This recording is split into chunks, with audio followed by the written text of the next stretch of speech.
So I had an idea for if you're waiting in line somewhere, and you're not all that social, but you're trying to be social. That's why I made this shirt. So I figured I'm not all that social and I don't really know what people want you to say in conversation, or even if they want you to reply at all. A lot of the time they don't reply, but you were supposed to reply. Anyways, so this is so you can socialize without socializing. Just a gigantic shirt and a game on the back so people can play it. I figured if you're waiting in line somewhere or if you're at a bar or something, people can play your shirt. My mom thought it'd be fun if just the two of the various sisters would play my shirt at some point, and I thought it'd be funny if strangers in the bar did. So we both went to completely different places in our head for who the target audience is to play the shirt. I don't see my sisters very often. I only one of them is even on this coast. Wow. Damn. So that means 7 of my siblings are really, really far away. Wait, 6. I can do math because I'm the 8th. 6 of my siblings are on the other coast. Almost on the way. And then 2 of us are here. So anyways, so I make a tic-tac-toe shirt. I lost my train of thought, obviously. So for my tic-tac-toe shirt, I used just kind of however big you want your lines to be to make your game nice and noticeable. I didn't do them perfectly even, so the middle is bigger and then the bottoms are kind of open. I liked that look, but you can do more even if you want. Just kind of however, it doesn't really matter.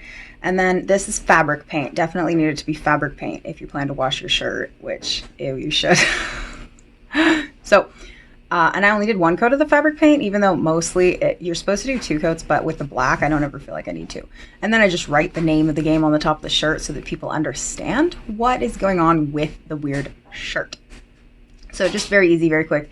And then technically this paint is supposed to take 24 hours to dry, but it was dry in like half an hour.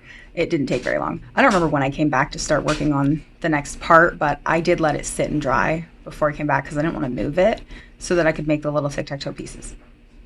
Also, for some reason, I assumed this was going to be an extremely fast project because I figured, painting and cutting out the pieces, that's super fast. I don't know why I didn't realize the Velcro part was going to take me forever. So also, my math skills, I for some reason thought I needed 18 pieces of Velcro sewn down to it because it was going to be 9 for each square, and then I was also going to do a piece of Velcro to each playing piece. But then I realized, luckily you don't need to put the Velcro on the playing pieces. But I did put 2 additional pieces of Velcro on the bottom for extra game pieces so that there's enough pieces for the game to be played.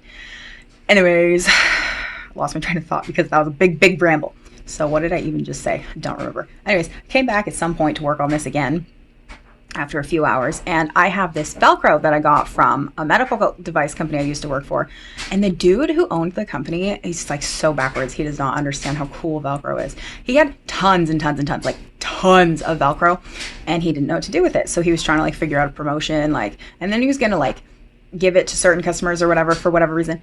Velcro is amazing, my guy. How do you not know how useful Velcro is? So, because he had no idea how amazing Velcro is, I got a whole roll of Velcro out of the situation. I used this stuff for a lot. So like when you'd put clipboards on the wall at work or something, I thought it was genius. The dudes down on the shop floor put a piece of Velcro on the wall and a piece of Velcro on the clipboard. So you just stick your clipboard to the wall, pull the clipboard off when you need to walk off.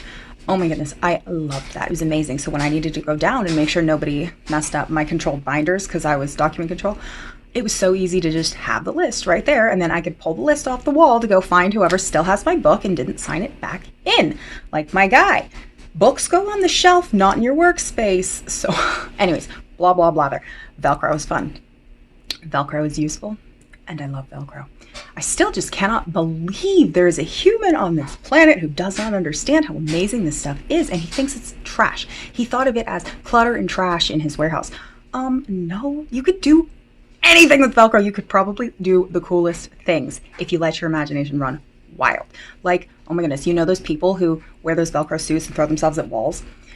I really, really, really wanted to be able to do that before I got the spinal injury, and now I totally can't do that because how extremely dangerous would that be? And my side still hurts quite often, even though I don't take any pain meds, and now I do a lot of the exercise. I still have spinal pain. I just live with it, but there's no way I would do something like throw myself at the wall. But that is something I so wanted to do, and a really cool thing to do with Velcro, might I point out. Velcro, love Velcro. Like, why did he not understand? Velcro is magic. I love Velcro. Anyways, Velcro, aside. I can't even. You could have attached this with fabric glue if you wanted. I was worried that if people were playing it with the fabric glue, it would just pull the Velcro pieces off, and your shirt would now be missing a piece and not playable. So I thought glue wouldn't be quite good enough.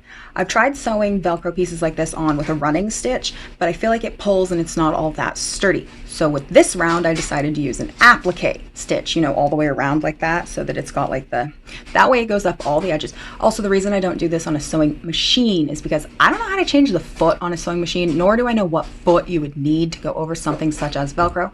And you could only, the way I know how to do it, could only go up the white sides, and I wouldn't be able to go over the black edges because it's too thick. But you need to go over the black edges when you're doing something like this, because when you pull on the Velcro, you would have those big gaps at the side and it's not secure. So all my time playing with Velcro, I know you need all 4 sides attached if you want the thing to have longevity. So blather aside, my game pieces are now up here. So I'm making game pieces out of felt, and I just wanted, whatever color of felt do I want. So there weren't the greatest of choices out there because most of our felt is like Christmas themed or whatever. So I took a glittery black and a gray. And then I just cut squares that are all about the same size and slightly smaller than my painted squares, so that when I cut the shapes out, they'll still fit in the shape. So my circles are kind of circly. It's not trying to be perfect here, just trying to have game pieces. Obviously, they're different from each other, like the circles don't all have to match each other. So when I was cutting my X's, I realized, wow, this is inconsistent and funky, but I couldn't really make the X's any better. They were what they were. But I realized when I cut that weird point off the end of them, they looked more like X's. But yeah, the X's didn't, they didn't come out the way that I kind of thought they would. I don't know how else you'd cut out an X so that it was more of an X. I do kind of like that one that's like closest and on the left. I feel like that's the best X shape out of all the X's. So then, okay, so you see how the game has, slightly uneven because it's 9 spots up there. And then you're going to need to have at least 2 more playing pieces. I didn't need it to be an even amount of playing pieces, okay? Just enough so that each person can take a turn and the whole game board can get filled. So I only did 2 at the bottom. I didn't need to do the third one because I thought that would look funny. I liked just the look of the 2 at the bottom. So user's choice. And then I did think at some point about doing a whole strip up the side so all the game pieces can come off of it and then go on the side for holding. But then I thought, why on earth would I do that when I could just have whoever was playing hold the playing pieces in their hand, and then I don't have to sew Velcro all the way up the side. So each person can hold their pieces and then play the game, and then, all pieces have a spot. So ramble aside, blah, blah, blah, blah, blah. I wanted my circles to actually be like O's, because it's X's and O's, right? So I just took a fabric pen. That is not a fabric pen. That's just a paint pen. And I drew a circle in the middle because I wanted it to be right. And then here is what the shirt looks like as a done shirt. I think it's really fun. And I needed to scoot back a little more so you could see that better. But you can just pull the pieces off really easily. They stick back really well. They don't feel like they'll fall off. I would recommend that when you wash this, you take the felt pieces off, put the whole shirt inside out, put it in a garment bag, and wash it on cold. Oh, and gentle. Be careful when washing things that you hand make. You don't want them to break. That would be extremely sad. But here's my fun shirt. I like my t-shirt collection I've been setting up. I was thinking about what other fun games can I make like this so that people waiting in line can play with your shirt. Is that just weird? Is that extremely weird of me? Maybe, but I think it's fine. How do you socialize without socializing, right? Wear a t-shirt. My goodness.